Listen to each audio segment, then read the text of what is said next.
Bienvenue sur le podcast des OBM, le rendez-vous du mardi dont vous ne pourrez plus vous passer. Je suis Marielle, Online Business Manager et fondatrice de Projet OBM, le programme qui forme et entraîne la crème des OBM francophones. Dans ce podcast, seul ou avec des invités, je partage avec vous des conseils et des réflexions pour vous aider à développer une activité d'OBM qui embrasse vos aspirations. Alors, prenez place et laissez-vous inspirer. Bonne écoute! Bienvenue dans ce nouvel épisode de podcast dans lequel je suis ravie de vous retrouver comme à mon habitude. Un épisode lié au contexte actuel puisqu'au moment où je l'enregistre, nous sommes à la fin de l'année. Et qui dit fin d'année dit évidemment bilan, objectif, vous connaissez la chanson. Si vous êtes un minimum organisé, si vous êtes un minimum un profil structurant, un peu comme la plupart des OBM, je suis sûre que c'est un épisode qui va vous parler. Un épisode où on va prendre le temps de prendre du recul et faire le point sur ce qui s'est passé cette année. Et l'objectif de cet épisode que je vais vous proposer au sein du podcast des OBM, c'est de vous aider à faire un bilan propre à votre activité, un bilan propre à votre aventure d'OBM, de freelance, pour vous poser les bonnes questions en partant de 6 éléments précis. Le premier élément, on va commencer tout de suite, c'est le fait de faire le point justement sur vos objectifs. En début d'année, vous êtes peut-être fixé des objectifs spécifiques par rapport à votre activité, par rapport à votre vie personnelle même. Vous vous êtes forcément fixé quelques objectifs, qu'ils soient écrits ou finalement assez implicites parce que vous n'avez pas osé les écrire. Vous aviez des objectifs. Et le premier objectif d'un bilan, c'est de revenir sur ces objectifs passés.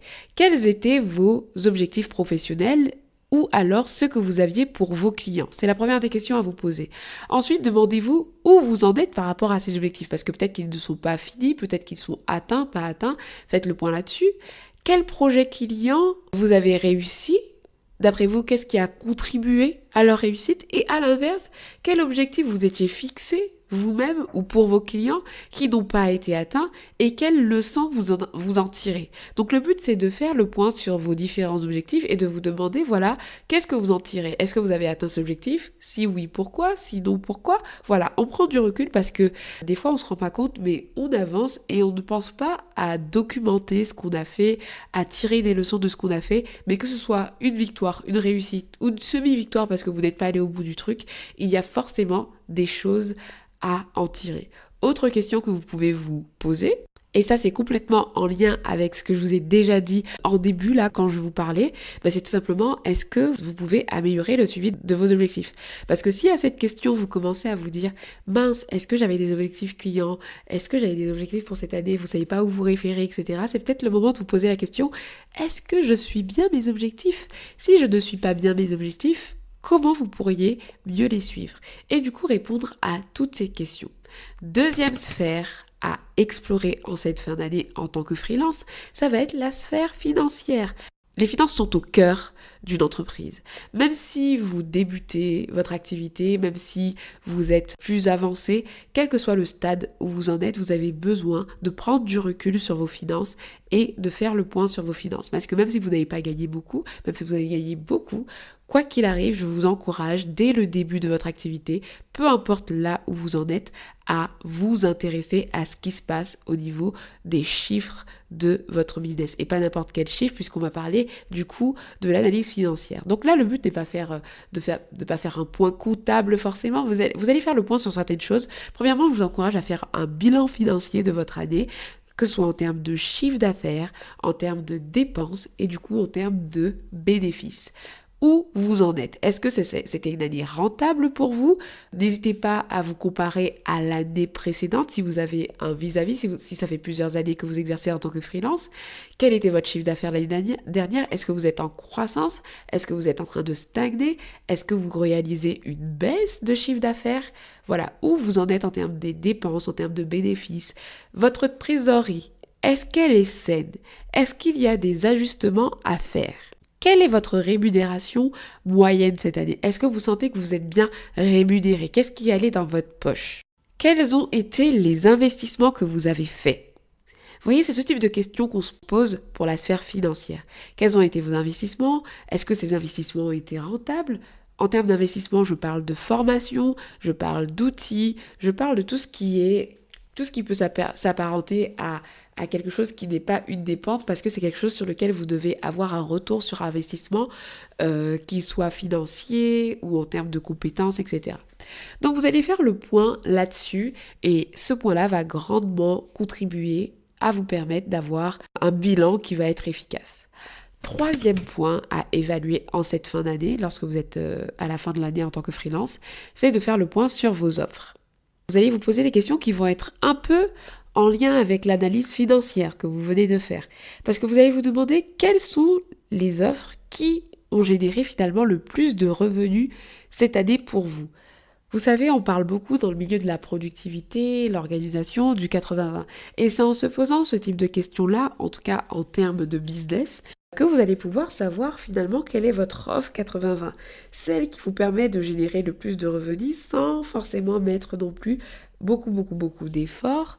Alors du coup, posez-vous ces questions au niveau de vos offres. Quelles offres ou quels services ont généré le plus de revenus pour vous cette année ? Quel type de mission avez-vous préféré ? Pourquoi vous avez préféré ce type de mission ? Quels services n'ont pas rencontré le succès que vous attendiez à la base ? Je ne sais pas, vous avez sorti une nouvelle offre ou vous avez proposé à votre client actuel une prestation particulière et puis en fait vous vous êtes rendu compte que, bof, ça a flop. Pourquoi d'après vous ? Quelle offre avez-vous envie de développer ou d'abandonner pour l'année prochaine ?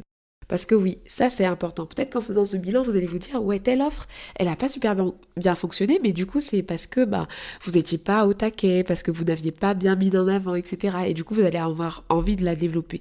Mais à contrario, vous allez vous rendre compte qu'il y a une offre que vous allez avoir envie d'arrêter. Quelle est cette offre ? Pourquoi vous voulez l'abandonner ? Comment vous pouvez améliorer vos offres actuelles pour 2024 ?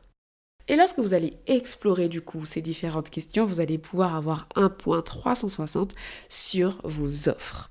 Maintenant, quatrième sphère à explorer en fin d'année en tant que freelance, c'est de faire un audit rapide de votre stratégie et de votre marque. Le marketing, la stratégie, c'est quoi ? C'est l'ensemble des techniques que vous avez utilisées comme stratégie commerciale pour pouvoir générer des clients, générer des prospects, etc. Le but, c'est en cette fin d'année, de faire le point sur votre marketing pour pouvoir savoir ce qui a fonctionné, ce qui n'a pas fonctionné. En termes de marketing, vous pouvez prendre en compte tout ce qui est communication. Est-ce que vous avez utilisé Instagram, LinkedIn, TikTok, Reels, blogging, peu importe. Qu'est-ce que vous avez utilisé comme communication en externe, en interne ? Est-ce que vous avez fait de la prospection, du réseautage ? Tout ça, vous allez venir analyser vos stratégies. Votre stratégie de prix, est-ce que vous avez fait des promotions, des prix stratégiques, etc. Est-ce que vous avez bien ciblé ? Est-ce que vous avez bien travaillé votre image de marque, votre storytelling ? Qu'est-ce que vous avez fait cette année par rapport à tout ça ? Est-ce que vous avez fidélisé des clients, votre customer care ? Tout ça rentre dans ce point audit stratégique et marketing. Du coup, vous allez venir vous demander, est-ce que vous avez utilisé telle ou telle plateforme ? Est-ce que ces plateformes vous ont plu ? Avez-vous mis en place des collaborations ou des partenariats qui ont porté du fruit ? Est-ce que vos contenus ont touché la bonne cible ? Est-ce que vous avez été à l'aise par rapport à une stratégie en particulier ? Est-ce que ces stratégies ont apporté des résultats ? Quelle stratégie a apporté le plus de résultats selon vous ? Et pourquoi ? Quel contenu a bien fonctionné ? Posez-vous ce type de questions en termes de marketing pour pouvoir savoir finalement ce qui a le mieux fonctionné et ce qui a moins bien fonctionné pour cette année. À la fin, le but, c'est de vous demander, comme pour les autres points, qu'est-ce que vous voulez poursuivre, qu'est-ce que vous voulez abandonner ou qu'est-ce que vous voulez tester peut-être de nouveau pour l'année prochaine.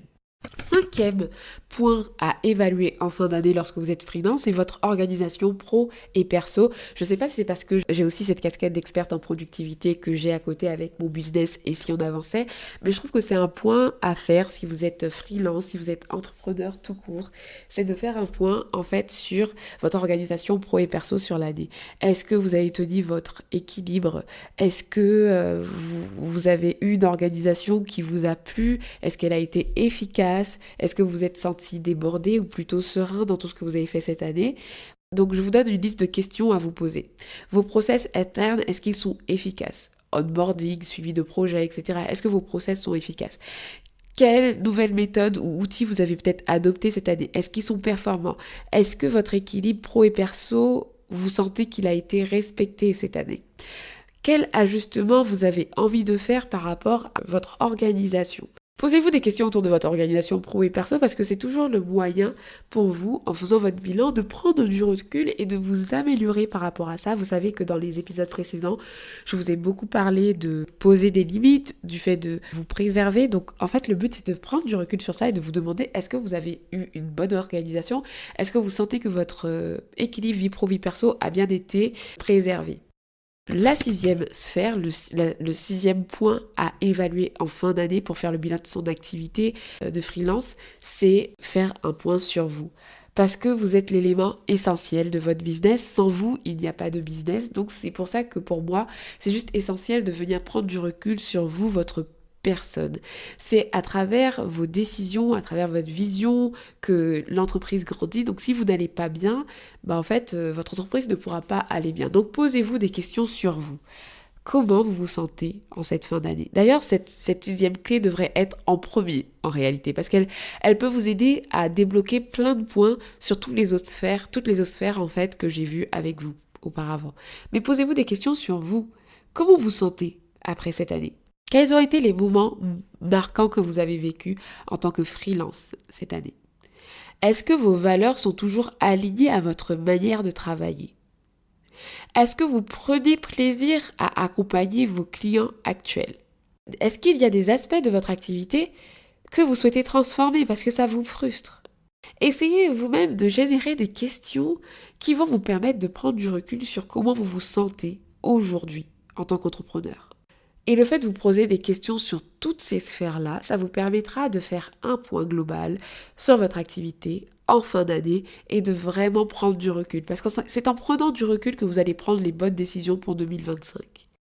Donc voilà, c'est tout ce que j'avais à vous partager pour cet épisode. J'espère qu'il vous a aidé. N'hésitez pas à me le faire savoir en me faisant un retour par message sur Projet OBM ou encore sur LinkedIn, tout simplement Marielle Cuirassier. Ça me fera plaisir toujours de savoir que vous avez écouté l'épisode et qu'il vous a aidé. Si vous ne l'avez pas encore fait, aussi n'oubliez pas de noter l'épisode et de laisser tout simplement un commentaire afin de me faire savoir que vous avez apprécié cet épisode ou même le podcast dans sa globalité parce que ça fait toujours plaisir et puis ça permet au podcast d'être mieux référencé.